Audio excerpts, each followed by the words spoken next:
Hi, my name is Steven Ojango. From the name, you can tell I'm not from South Africa. I'm actually from Kenya. I came to South Africa first in 2015 when I enrolled at the University of Witwatersrand to do my studies in industrial engineering. I did my studies in industrial engineering till 2019. Uh, while I was doing my studies, I met my girlfriend, now wife. Um, then we then decided we'd do our masters together. She's in genetics, I'm in engineering, but we both pushed the same line. Um, and then as we were doing our masters, this was in 2020, COVID struck. He can guess limbo between work, masters, education, and then trying to switch to the working world.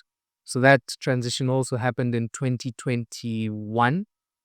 Um, and then in Ops 2021, I needed then to, I had applied for a job, got on a critical skills visa as well. But then when COVID happened, that's time lapse. Then everything was just in a mess. So they they gave me a date to come back to renew my visa. I think it was the end of March 2022. But the available date that they had at VFS was April, the 1st of April, among the first weeks of April. So I went then, according to the dates they had given. So I called, told them I'm coming, and they said it was fine. It was still within the window and the grace period because of COVID. It's okay. I went there on the day. They told me I was late.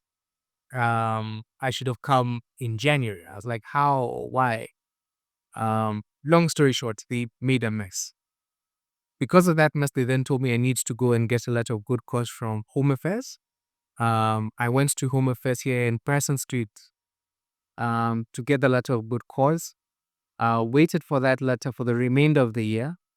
It only came out the next year, and it was a rejection.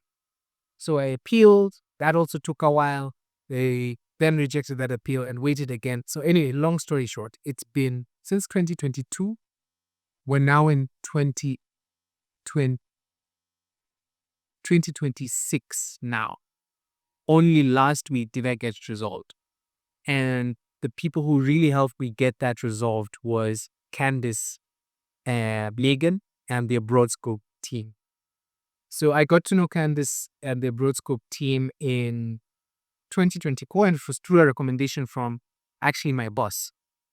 He told me, it's like, I've seen you've been struggling and waiting for this process. I have a friend who's actually gone to Candice, and his case sounded really complicated, and she solved it for him. Maybe she can help you. So I called Candice. This was in 2024, the beginning of 2024, January 2024. Called Candice, explained my case to her. She said it had merit. She believed in me as well. And she's just been helping push. And you can imagine day and night just pushing this thing amongst other cases that she has. So 2024, no success. 2025, stall. But in 2025, she really pushed towards the end. And in 2025, you can imagine these are 4 years you're just landlocked in the country. You can't go out. You can't do anything. And she just helped me through that process, actually becoming legal again. And I can't thank her and her team enough for helping me get through that. As I said, a lot of stuff happened within the year 2025. She actually was one of the people who also helped encourage me and said, it's like, no, if you have a fiance, get married. It's okay.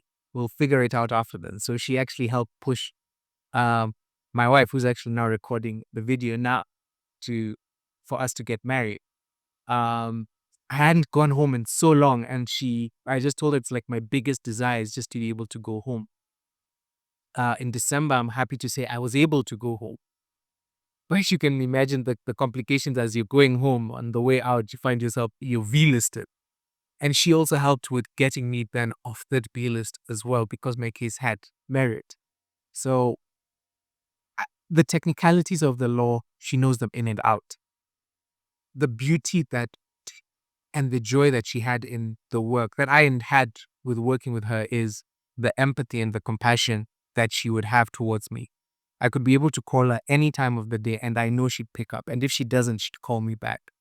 We had engaged previous lawyers before I met Candace, and it was just a horrible experience. You'd call them, they won't call back, they won't pick. It would be weeks before they do anything. And it just felt like you were fighting two fronts. You're fighting home affairs on one side, you're fighting your lawyer on the other side, and you're just in the middle, stuck.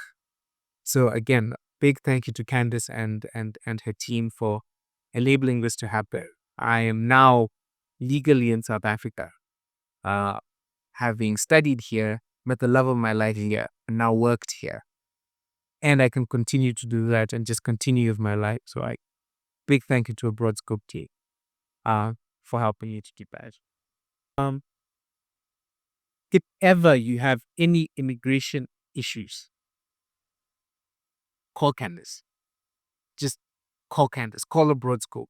The receptionist, from their receptionist to the people who actually deal with your case, they will pick up, they will listen, they will actually charge you a fair price. That's another thing that needs to be said. It's not an exorbitant amount, it's fair. And they'll walk with you through the process. It's in a world where people don't care about you, the person, and just think of you as the next transaction. It was refreshing to find people who actually cared about you, the person, and would find out about your life. Candace would literally call me as, tell me whether you're on the FC. Tell me, take a video as we're walking. When I told her I was actually flying out, we were actually flying out. They celebrated. So we were celebrated together. When we came back in, we celebrated together as well. When we were down in the dumps, feeling the pain, she'd be there with us, feeling that pain with us. So anyone in 100, 1,000, a million times over, if anyone asked me who I would go for help, with Candace.